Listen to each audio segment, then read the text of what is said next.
okay. We're good. Weird. Strange. Okay, for this, most important thing you could do here is grab the quick ring. So the quick ring is in the gray building to the right.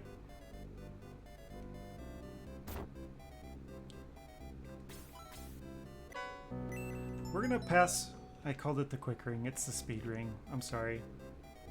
I'm gonna show you strats where we put the speed ring on Ken. There's other strats that you can do that keep the speed ring on max. I believe Ty covers them in his tutorial, so I'm gonna cover these strats instead. Talk to the mayor to be able to progress the story to start the next battle, and all you have to do is just move to the exterior of the town.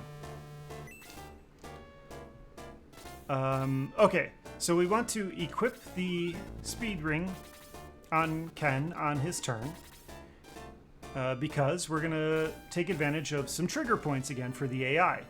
So let's go ahead and equip the speed ring.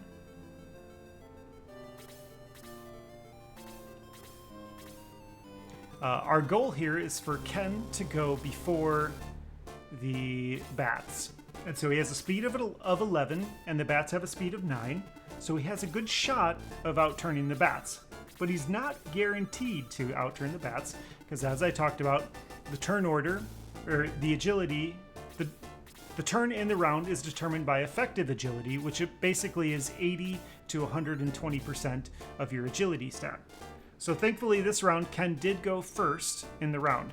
So if he moves to this spot, this exact spot, he will trigger the aggro of the two bottom right bats. So there's bat 1.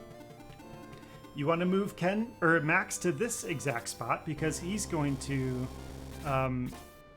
make the dark dwarves funnel in a straight line to create a formation which we can blaze. So the two bats have come down.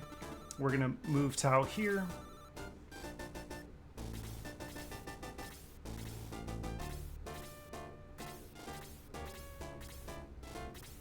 And this should, the dwarves will basically go last, but they're gonna start traveling across the bridge, and they want Max so bad.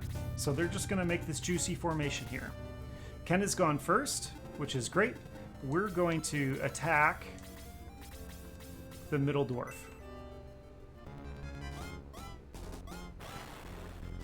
And then we're gonna blaze, well, Max went first, so we're gonna attack this first dwarf.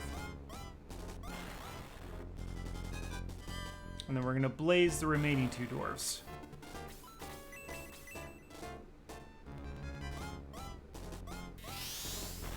Now the reason that we pull these two bats in first, our goal, well, the two bats are frozen there because we were in their aggro zone and then we went out of their aggro zone, and the AI doesn't know how to work for that. We basically froze the bats in place.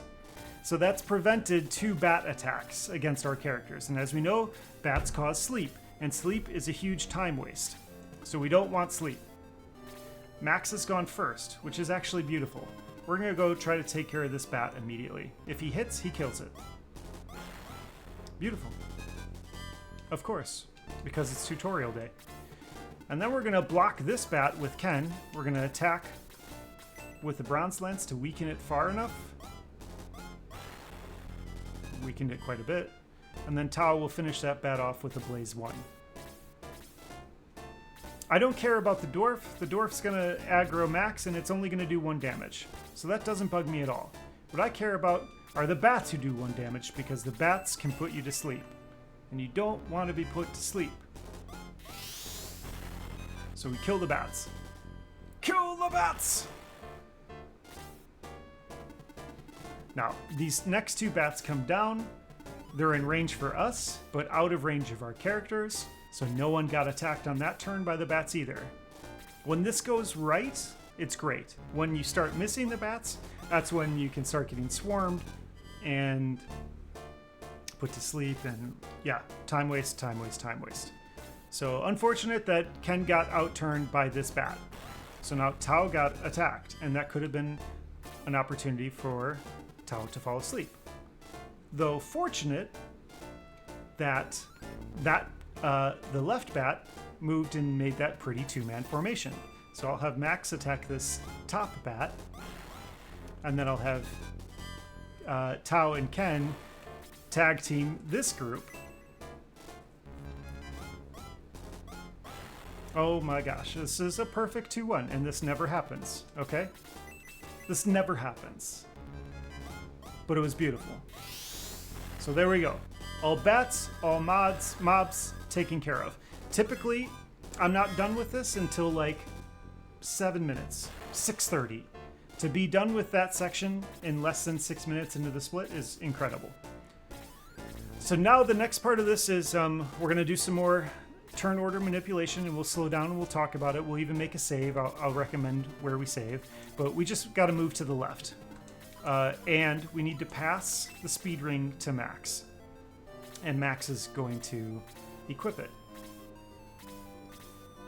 That should push Max's speed or agility up to 14. Which, if we remember, I believe the Dark Mage's agility is 9. We can double check. But no need to double check. And basically, Tao and Max are the star of the rest of the show. There's some pretty precise movements that I want to point out just to make sure that we're aware of. Because this next section is pretty precise, and you can get really screwed over here, which is unfortunate. Because even though you have the speed ring, you're not guaranteed to outturn the Dark Mages, even though we expect to. And so in a race situation, I recommend that you make a save state. Even if you're just trying to get your first PB in this game, I recommend you make a save here. The truth is, you can add in a lot of safety saves into this game and still get a time that is very respectable.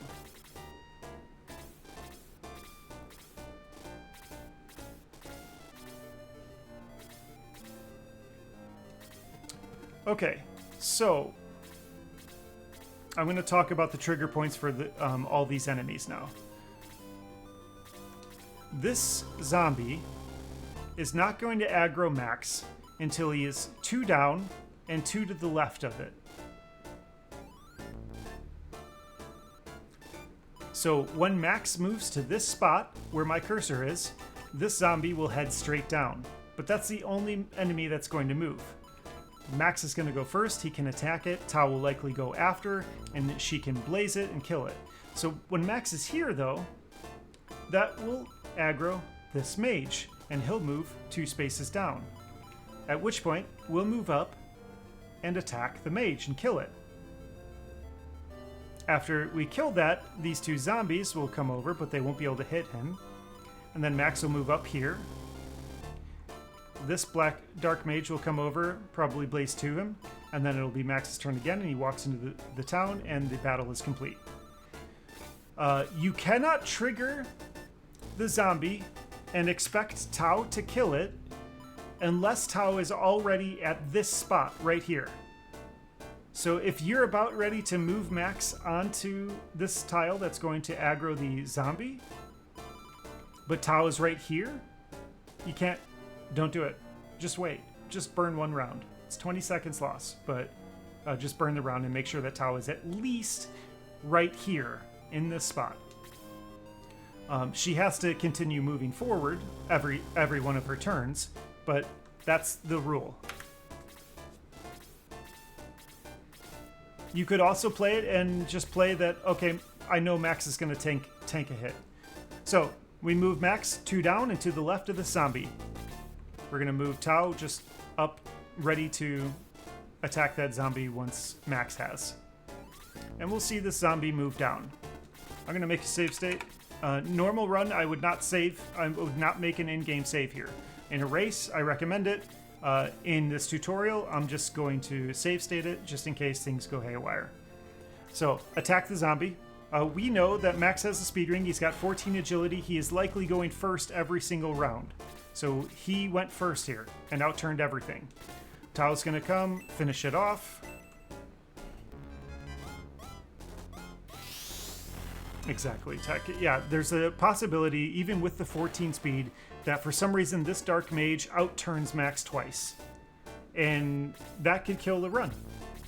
Because 2 Blaze 2s is enough HP to kill Max.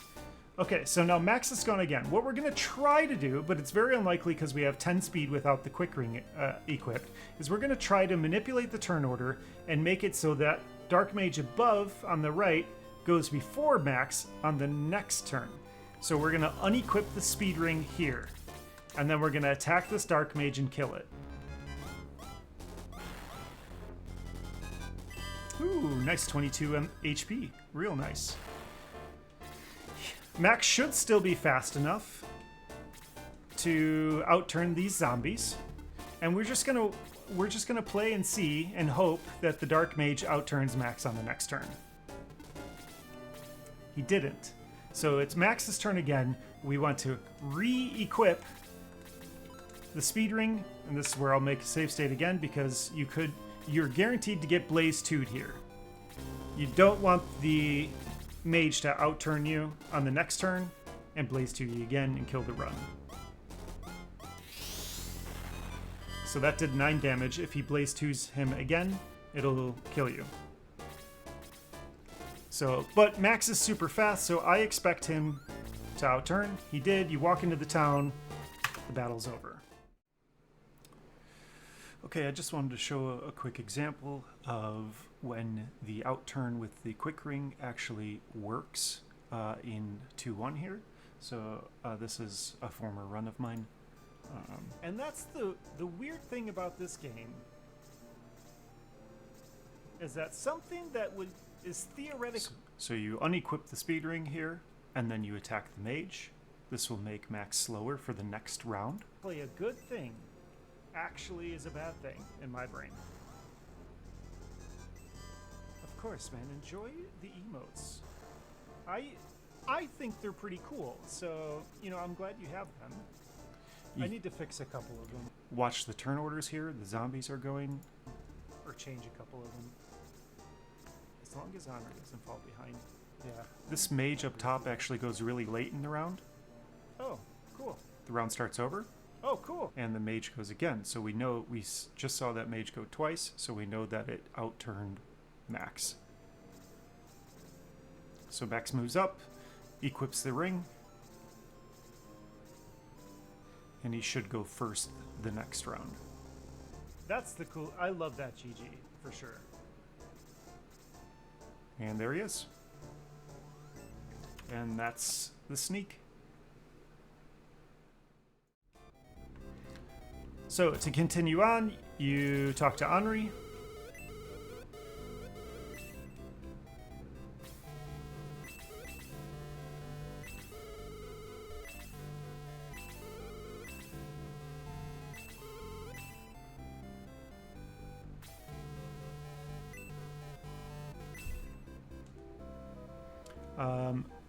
You don't actually have to talk to Henri to continue the story again, but Henri is arguably the best player in the game, and we need the Domingo egg. So we're gonna pick up Henri. Henri joins the forest. We'll walk past Arthur. We'll wave goodbye and say, "I'm sorry, GRD. Bye." And then we'll come into here to pick up the Domingo egg. Now, Max's inventory is full because I didn't heal and he has a speed ring on. So I am going to keep the speed ring on Max, pass the healing seed to May, grab the Domingo egg, and then pass the Domingo egg to May as well. Keep in mind here, there are different strats for 2-2, and we're still kind of working through what are the best strats. The world record holder currently, CloudCarry, uses the speed ring on Max, so that's what we're going to show. Other players use the speed ring on Henri, which is viable. You'll actually see me pass the speed ring to Henri in the middle of this battle. So we talk to Otrant, we say yes to whatever she asks us, we go down into the basement, and now we're going to start the Cave of Wonders, darkness. Max's first turn, just stay. We're gonna take care of one zombie with the mages using Blaze 1. Okay, we'll talk about Henri really quick.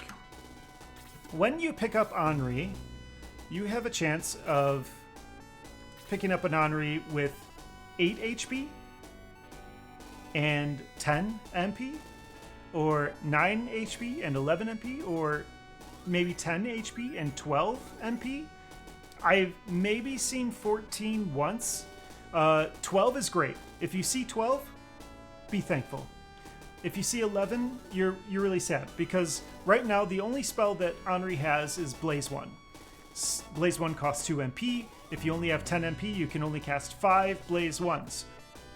With 12 MP, you can cast 6. It's another guaranteed hit. And the nice thing about magic in this game is that magic always hits. And so you don't have to worry about missing bats or melee attacks like that, because melee attacks miss and they're unreliable. But with 12 MP, it's just one more guaranteed hit. Also important in this battle is that we get Henri to close to level 6. So she's got to gain almost 3 levels in this battle. And that's really hard to do if you're attacking enemies. You want Henri to be getting the kills. In this circumstance, for some reason, she outturned Tao, which is really frustrating, so she's going first. So she has to, it's the cards that were dealt, so you have to prep the zombie. This doesn't get you as much experience. Oh, here's another fun little thing. Oh my gosh, Tao has 24 MP as well. Zombies are weak to Blaze. So instead of doing 6 or 7 damage, it'll do 7 or 8 damage. Zombies have 15 HP. There is the chance that you roll poorly on both of the damage rolls and you leave a zombie with 1 HP. That's really frustrating. True speedrunner. Say yes to whatever dialogue that is.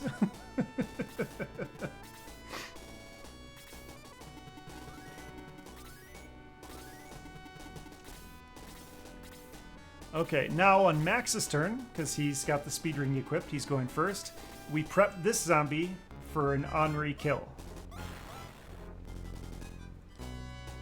When you have over 20 MP with Tao, I recommend that you Blaze 2 the zombie and the mage on Tao's next turn. So we'll do that right here. 24 MP is the dream. Like, this is ridiculous.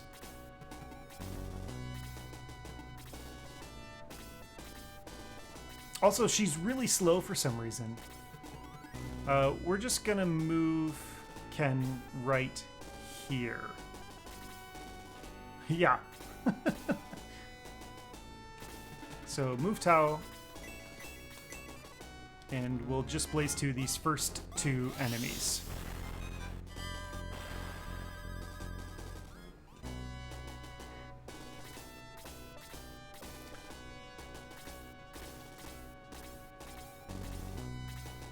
Unfortunately, I'm just going to... You know what? I'll move right here. No, I'm going to move right here. I guess I don't have this completely mapped out in my brain.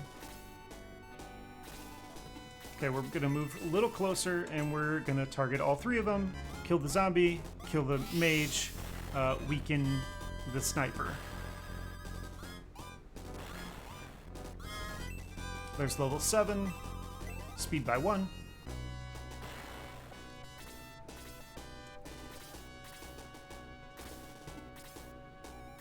Yeah, I probably should have moved Max 1 spot closer.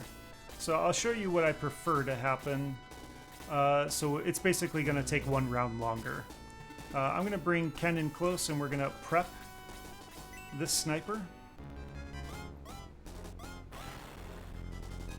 Ken's probably going to take an attack here. And then we're going to kill this sniper with Henri. We don't want her in range of the other sniper, because the other sniper would kill her, would attack her. So I'm going to put Max right here, and we're going to basically waste run 1 round. We'll wait with Tao.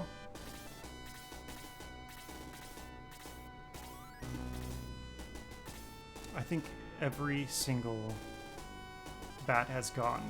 I should have been paying attention. Okay.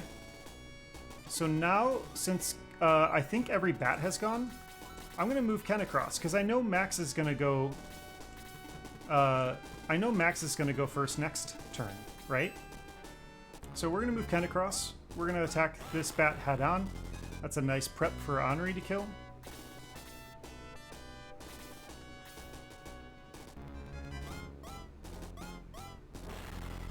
And we're going to put Max in that little corner, just kitty corner right to Ken.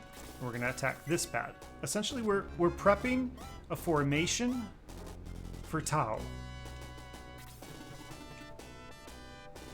So we're going to put Tau here. All the bats should basically aggro Max and should create a formation. At least a 3-man, if we're lucky, a 4-man.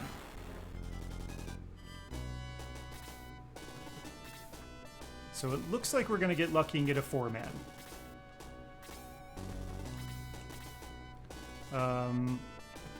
I think I'm just going to hold with Ken one more turn. We're going to move Henri around, and we're just going to melee this sniper. Free experience. No miss.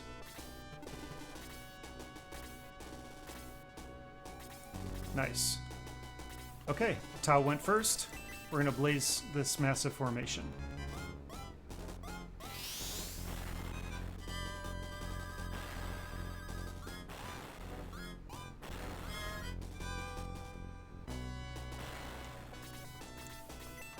And at this point, all I want to do is kill bats as quick as possible.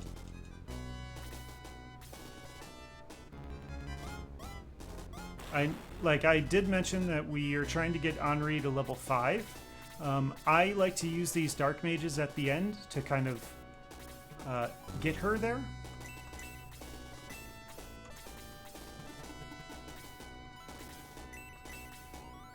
I'm gonna kill this one. I think this is fine. So for Henri, I want to save 2 MP for the Dark Mage section. So I have one more cast with Henri. I'm gonna start sending Ken down into the right. So in the chest down at the bottom is the power ring, which is a super important item that we will use for the rest of the run.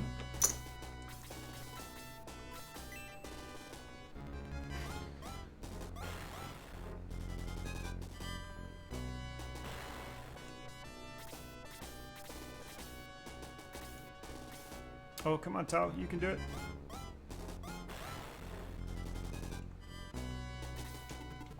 Fine.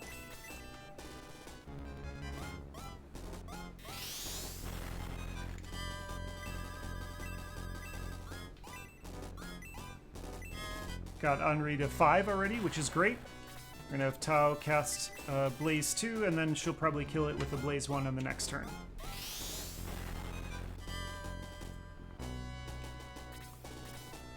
Keep sending Ken down and to the left to pick up the power ring in that chest.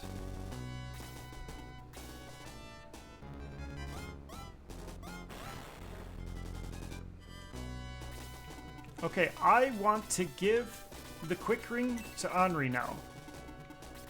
Oh, I was supposed to kill. That was a mistake. Mistake. We'll do it on the next turn. Hopefully Henri will outturn, and she did. So we're going to equip the speed ring now. And we'll have Tau finish off this bat.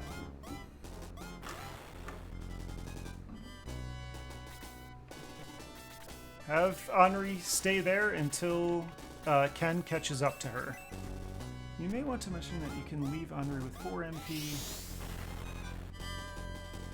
Oh, that's fair. Okay.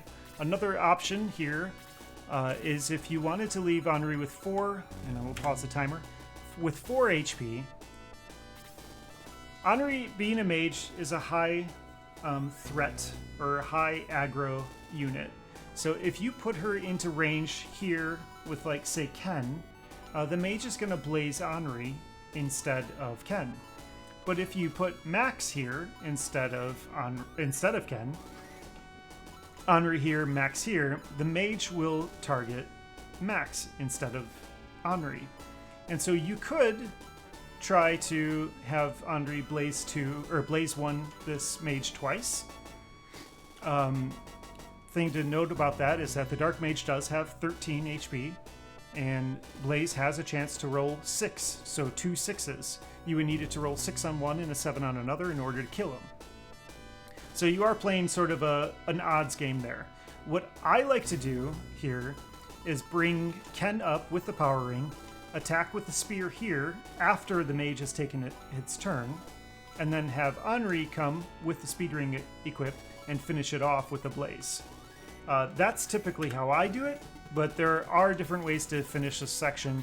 The nice thing is that these mages just stay still, so you don't have to worry about them coming out after you.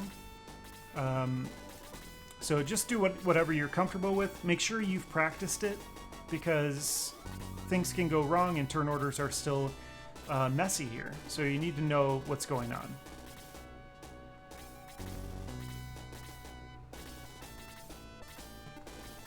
So it looks like Ken outturned the mage here,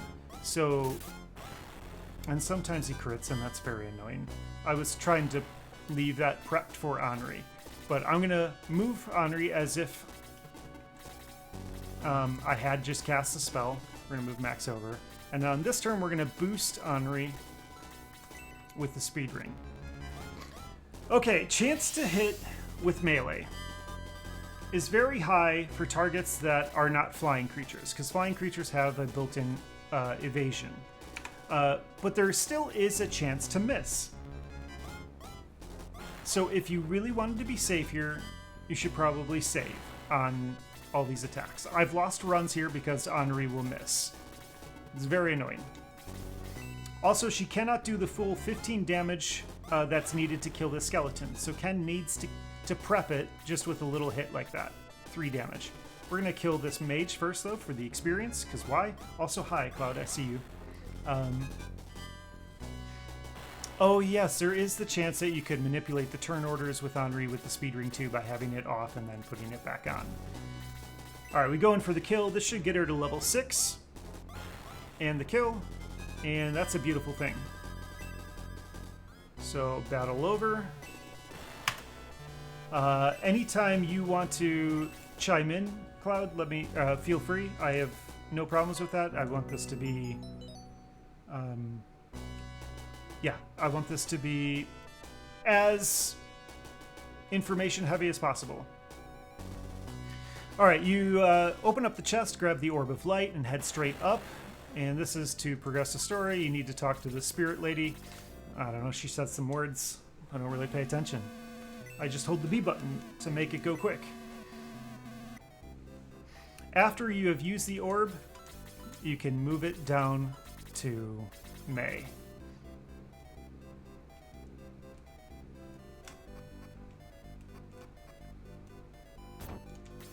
That's right.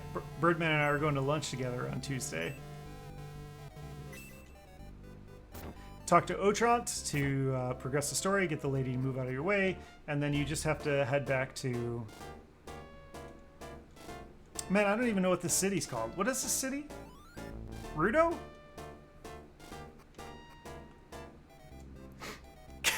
Tech, you're trying so hard. Alright, to progress the story, you need to head up to the mayor and talk to him and say yes. He asks for a favor. The circus is now in town, so you want to head down to the circus, because that's where the grandson is missing. You got to talk to this guy and get let in. Okay. I'll tell you what we expect to happen on turn 1 here. Let's listen to the dialogue. Henri has a speed ring. There are other ways you could do this fight too. I'll explain. Pause. So it is really, you can put the speed ring on Max here. Max's job is to come right here and to attack this bottom left puppet. When Max doesn't go quick enough, it's really annoying because these puppets will likely start targeting all your mages, and there's just a lot of devastation that could happen.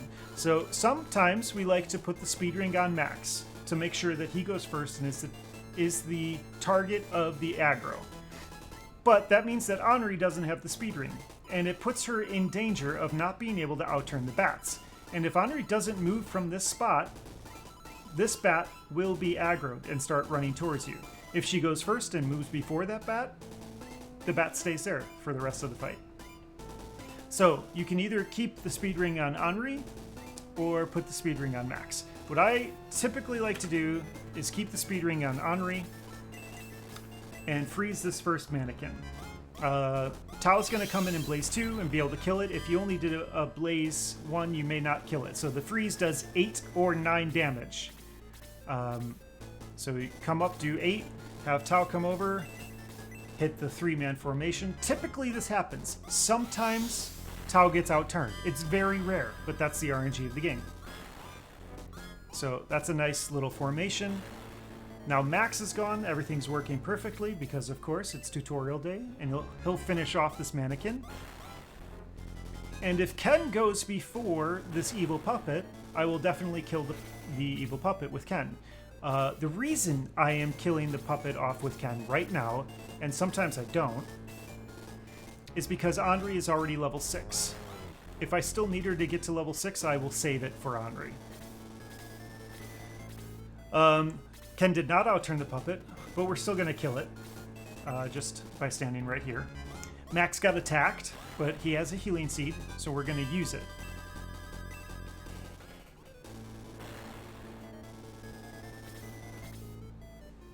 There is a risky, very risky strat up the middle for this fight. Tai has completed it successfully. It basically involves a Max essentially going up the middle and doing appropriate blocking with the units to make sure that he's got a straight path up, and trying to outturn or double turn the marionette with the speed ring. It's pretty cool. It's very risky. It's only worth doing if you're super far behind. Never worth doing in a race situation. All right, move the mages up and left. This is pretty great. We're going to go ahead and use the healing seed. Because Max is the target of most of the damage here. Because he's just so juicy. I always move Ken here. You can move Ken here. This is the more efficient move to make. I move him here because there are times if Henri's down here, her farthest movement is right here, and I don't want to block her. And so I blocked her one time, and after that one time, I vowed that I would always move Ken here, just in case, and never block Henri again. So that's why I moved there.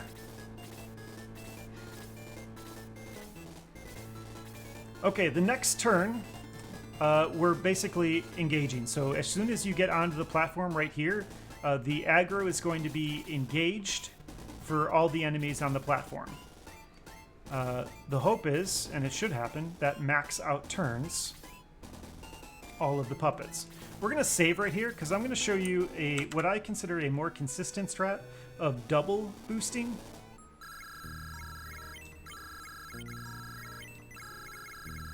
I want to double boost both Max and Ken. So we're going to boost Max first.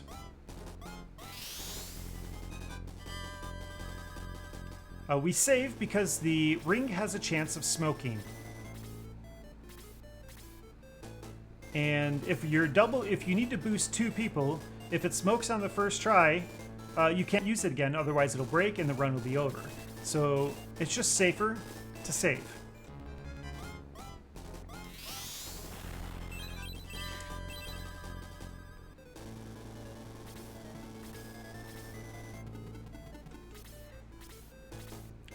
Now, we're going to come up here. We're going to go ahead and freeze this evil puppet. Tao should be able to 2-man formation. Max should be able to kill the mannequin.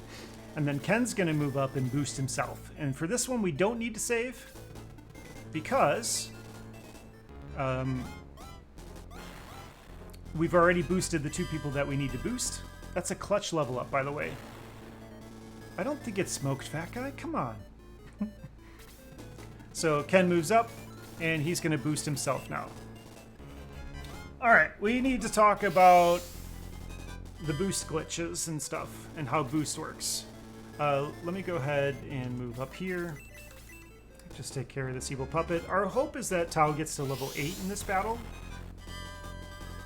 So we'll probably try to get one more attack in with her.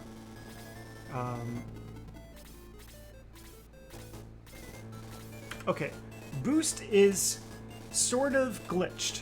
And how using, let's just talk about the basics first. Using the power ring. When you use the power ring on a character, on a friendly unit, which you can't use it on an unfriendly unit, so I don't know why I said that. But when you use the power ring, it boosts that unit's attack by 15, which is huge, especially this early on. 15 attack is massive. You also can equip the ring, which gives you +4 attack. So if you have the ring equipped and you boost yourself, that's +19 attack. At a point where my attack is 19, so I'm doubling my attack, my ability to cause damage. So that's a ton of damage. Now, boost will last 2 to 3 rounds. But if you are self-boosting, so Ken has the ring on him, he has it equipped, and he boosted himself. After his turn of boosting himself, 1 round is consumed. And so, in a lot of ways, it feels like the boost is only lasting 1 or 2 rounds when you're self-boosting. But it is in fact lasting 2 or 3. It's just because you're consuming one of those rounds with the round of boosting yourself. Now, the message will pop up after the 2 or 3 rounds that you have lost boost. But the bug in the game is that you haven't actually lost your boost yet. The reason you have... I don't know the reason why that bug exists, but basically the game continues to give you your +15 attack until some value on that character changes. Whether that's the character was attacked, if he loses HP, if he gains a level, and his stats change, that recalculates the boost, the damage that they have, the extra damage that they have. Or if you view their stats after they have been boosted, the game is like, oh, I gotta recalculate, and here's the actual boost, or the actual attack value that you have. And so if you lose your boost, what we'll often try to do, especially in fights like 3-2 or 6-3, is that we time it so that you level up right when you lose boost. Because that means you have 3 attacks that you can execute and kill enemies before you level up. And once you level up, so that's 3 extra rounds of being boosted, essentially. And then you level up, and you finally lose your boost, and you have to reboost.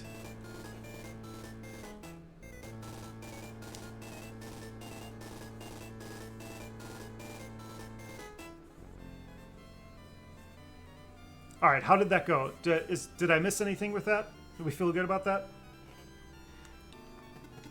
All right, I'm going to come here. I'm going to restart the timer. And I'm going to try to kill this Dire Clown and hopefully get to level 8. And there it is, level 8. Beautiful. I'll have Henri come finish this guy off. Maybe get to level 7. I don't know. Oh yeah, when an enemy attacks you and misses, that also resets your boost, unfortunately. Alright, so Marionette has gone. Now it's just a matter of Ken and Max taking their turns. Bosses in this game have abnormally high chances to dodge. So you want to save for most attacks, especially in a race, especially on your first PB. Don't worry about it. Just make the save because your chance of missing is super high, like 35%. And it's actually more of a chance for them to dodge than it is for a miss. I think, yeah, I think it's a dodge chance rather than a miss chance. Ken took his turn immediately. We save again to make sure that we hit. And that was 2 hits because it's tutorial day. And that is 2-3. What is a dire clown anyways? Great question. All right, after the battle, you want to come to this chest right here and pick up the defense potion. The next battle is one of the scariest battles in, I would say, the early game. For the casual and for the speedrunner. We have figured out, I think, a very solid way of making it not too scary, but things can always go wrong.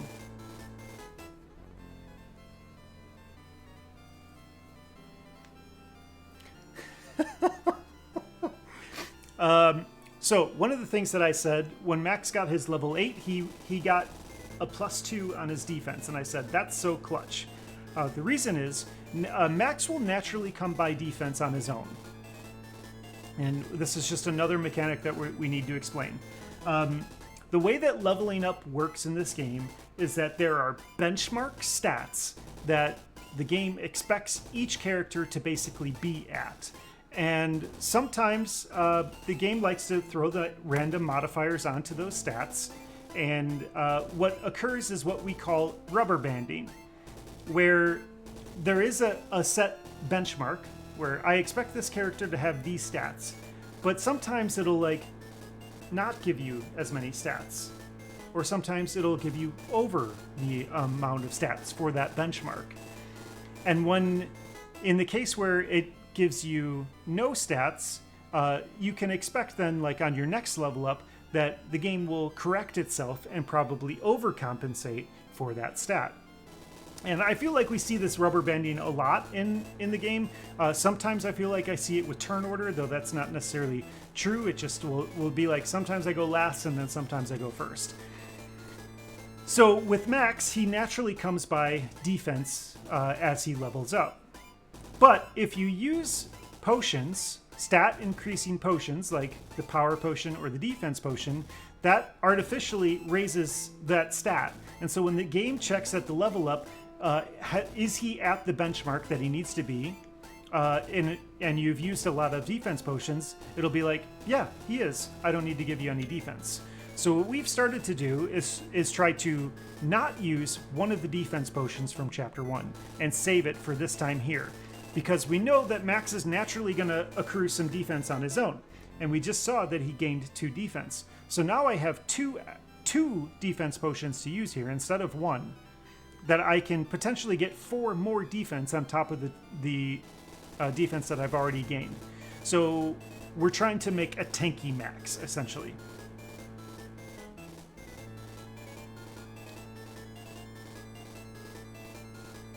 Yes, and the reason that we're making a tanky Max is because in 2-4, 2-4 is a very small battle, so the battleground is extremely tight, and there's a ton of enemies in it. And the place that Max is in, he's like in between some church columns or something like that. And all the enemies will line up to attack Max because he's the highest threat at that moment. But the more damage that's done to him, eventually his aggro keeps going down because as I said before, aggro is determined by character class, distance away from the enemy, and percentage of HP. So if Max's HP is high, he's going to be a high target or high aggro target. So the more defense he has, the less hit points are going away from him, the more aggro, the more threat he produces. So we basically came by some defense potions naturally, or we came by some defense naturally. We're now going to use those defense potions to boost up Max's D even further and make him super tank. So only a +1, unfortunately.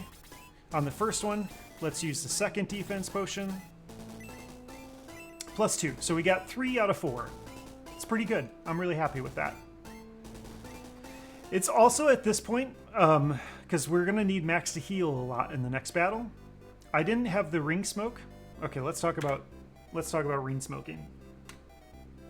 You need to have something to keep track of when items smoke, because there are a lot of very useful, very incredibly useful items in this game that we use over and over again.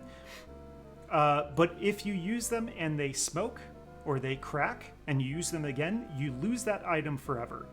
And so you have to make sure that you repair those items after they smoke. So a lot of people have different indicators of like, oh, the ring smoked, so I am going to move my Mountain Dew can over. Sorry for the bang. Or I'm going to take this Carmax container and put it in front of me, and that is my indicator of my power ring smoking. I keep track of 5 different items, and what I decided to use were poker chips. So each poker chip, my blue one is the power ring, the green one is the halberd, the red one is the evil ring, the black one is the black ring, and the white one is the white ring. And on the back side, whoa! On the back side of every poker chip, I drilled a little indent and I permanent markered red on that side. So what I do when an item smokes is I flip the chip, and then I move it closer to me. So I see this blue ring is flipped, and it's in front of me, and so I know that I have to repair the power ring.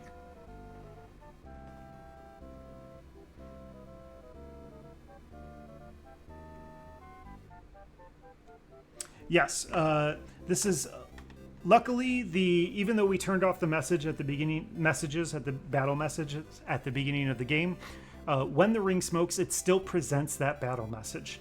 So you know that a ring smokes because the message will pop up after you've used it on a turn. So you have to be paying attention to the turns, or to every time you use it. There are times, like in that last battle, we double boosted. So I saved for the first boost to make sure that it didn't crack so I could use it again on Ken on the next turn. But on Ken's turn, when I boosted him, I didn't save. And it has a, theoretically, 25% chance to smoke. It feels like a lot higher sometimes. If it had smoked, I would have flipped the chip, I would have moved it in front of me, and probably the first thing I'll do, because I can't forget it, we rely so heavily on the power ring in this game that you cannot forget to repair it. The first thing I'll probably do out of this battle is go repair it. I don't have to repair right now, but I do have to do my item shopping right now. So I'm going to go to the store anyways, and I'm going to do my item shopping. Now what I need are 3 healing seeds on max.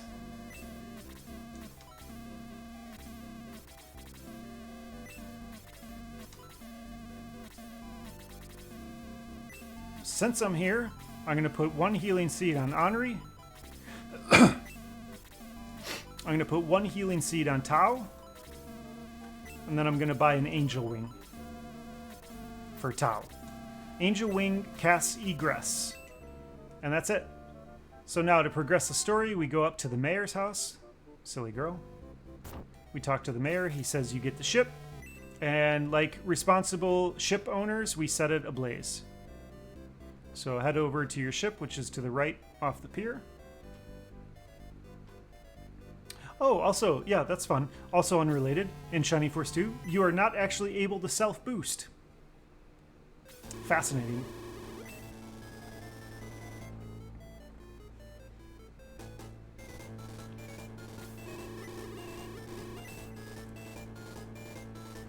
All right, we come into the ship, we talk to Michaela. Michaela burns our ship down. That means we can't get to Chapter 5 yet, so we gotta go through Chapters 3 and 4, unfortunately.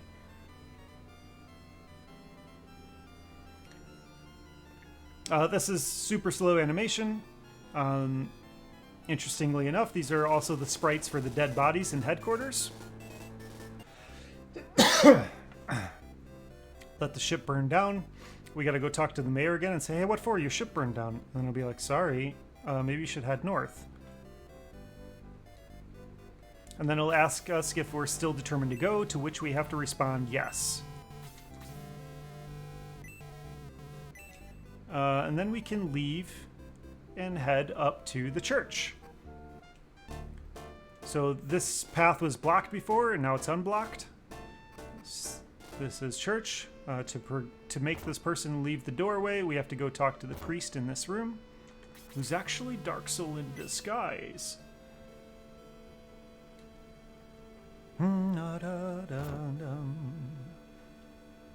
La-di-da. It's a tarp! Okay, movement varies here depending on who you are and what you want to do. I'm going to show you safer strats. The idea is getting through this, not doing this the fastest. So, what we want to do is pull the mages down. So we're going to move Honorary all the way down. We're going to move Tau. This is how I do it. This is not how Cloud does it. But I like, if you put Tau here, the two zombies on the left and the right are going to move down to Tau and aggro her. And I like that. So I'm going to move Tau here. Max is in the perfect spot because all the enemies are going to funnel in towards Max, and we're just going to let them. So we stay right here. Because only one enemy can attack you at a time.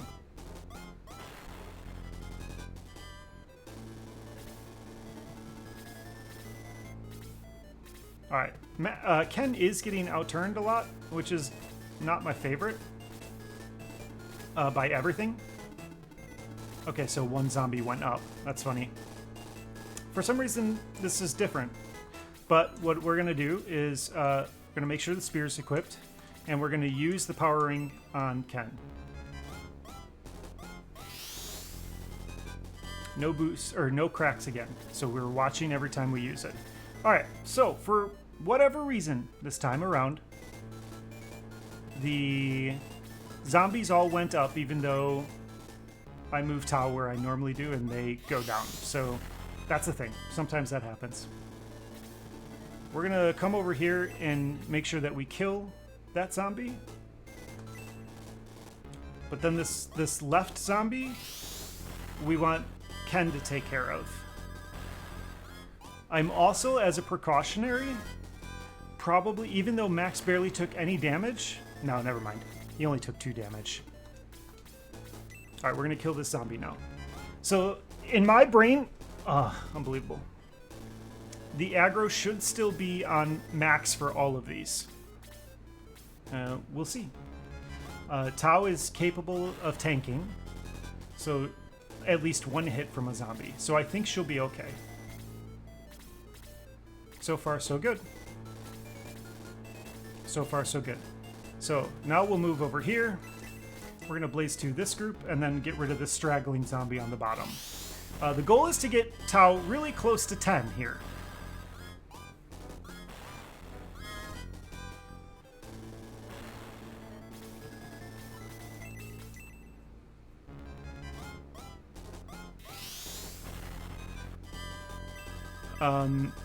One of the zombies on the right, and I don't know which one it is because I wasn't paying attention. I'm going to heal right now, even though it's a silly heal. My goal is to make sure that Max is highest threat. One of these zombies has an absurdly high evasion. We believe it's... Oh, and I'm poisoned too, so this could get a little hairy here. We're good. I'm going to have Ken come into this corner. And he wants to... I want him to weaken the ghoul, but not kill it. I'm going to go ahead and pause here to try to explain. This ghoul... This is the only time we see the ghoul, and it's basically just a reskin of the zombie. But this ghoul has, we believe, the highest evasion in the game. Hitting it with melee is really, really hard. On the right-hand side, we had one zombie who also has that same evasion. And we think that maybe it was an accident. The game was meant to have 2 ghouls in this battle, but they made 1 ghoul and a zombie, but for some reason that zombie kept the evasion of the other ghoul. So there's one of the zombies on the right that just has an absurd amount of evasion, and really if you have a zombie in your face in this one, in a lot of ways it's just not even worth trying to attack it with the melee.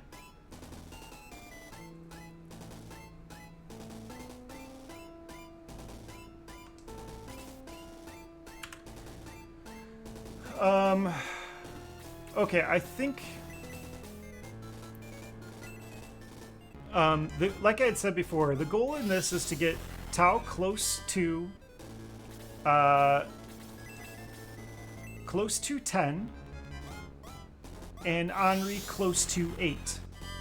So this is going to be level 9, and then she'll be able to blaze 2, 1 more formation, and then we want her Tao to kill the ghoul, and that'll get her close, very close to level 10.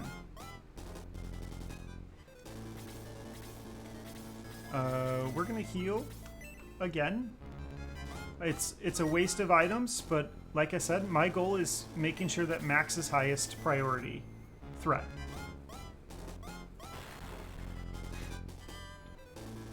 Also, he's poisoned, keep that in mind. So now we're gonna move over here. We're gonna prep this skeleton. We'll cast 1 more Blaze 2.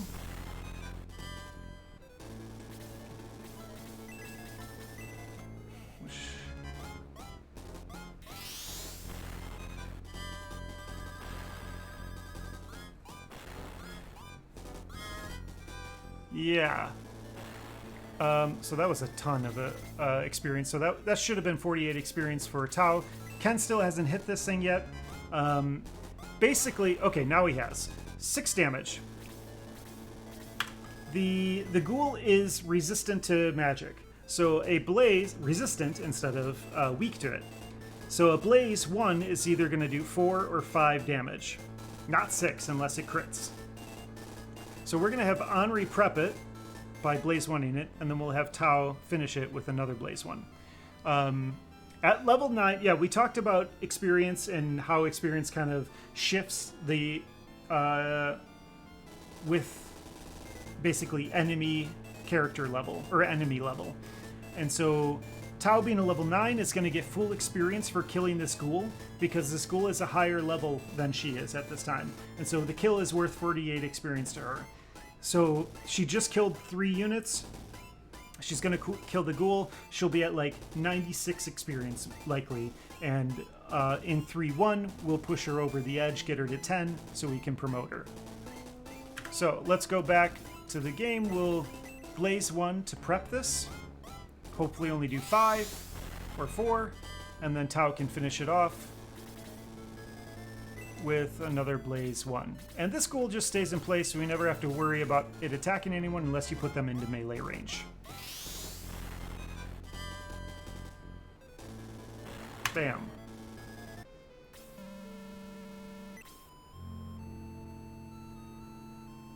Oh yeah, Tao could have blazed that ghoul herself both times, and she would have gotten the level up to level 10. So that was a viable option.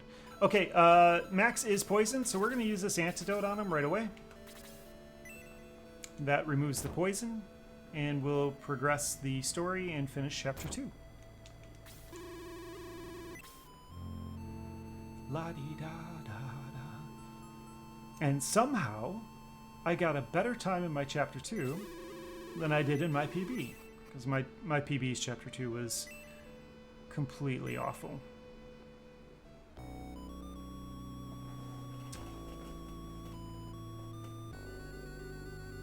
I believe you're right with the Blaze 2 would do 5 or 6 on that. So we're going to pause there. I'm going to go grab some water really quick because I've been talking a lot and we missed Arthur. I'm so sorry, GRD. So I'm going to go get some water and I'll be right back.